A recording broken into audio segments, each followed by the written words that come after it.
जी अस्सलाम वालेकुम वरहमतुल्लाहि वबरकातुहू। जनाब बड़े दिनों तो बाद जनाब 4-4 महीना दे गबड़ा पट्ठा आ गए ते बड़े दोस्तों की फरमाइश भी आई कि फौजी भाई खूबसूरत कलर ब्यूटी दे लियाओ और 4-4 महीना दी गबड़ा पट्ठा लियाओ। तो आज जनाब दोस्तों की फरमाइश तो माशाल्लाह 4-4 महीना दी गबड़ पट्ठा लिया ने तो इंशाल्लाह फायदे का सौदा ने। तो वीडियो को आखिर तक वेखना कि इंशाल्लाह तुहानू अच्छी तरह इन्फॉर्मेशन हो सी। तो लो बिरा चंगे हाइट कद वाली ने, छोटे मोटे हाइट कद बिरा बिल्कुल नहीं समझना जनाब।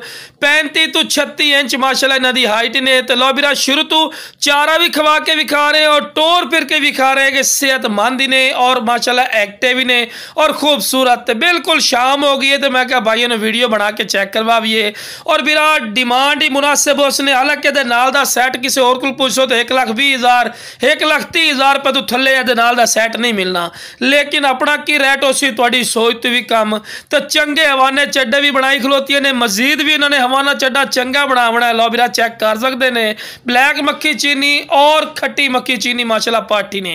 और इंशाल्लाह अल्लाह दे फजल और करम ना पहले सूए ची 2-2 बच्चे दे सन। और हैवी ब्रीडर तो क्रॉस हुई हुई ना, छोटे मोटे बकरे तो बिराए क्रॉस कोई नहीं हुई क्योंकि चंगे कद कबाड़े वाली माशाल्लाह है। तो टोर फिर के विखावन का मकसद भी होता है कि कोई लंगड़ियां लूली नहीं, सेहतमंद और एक्टिव ने। तो जिस बिरा चाहिए जनाब स्क्रीन पर नंबर चल रही है, इस तरह रब्ता करके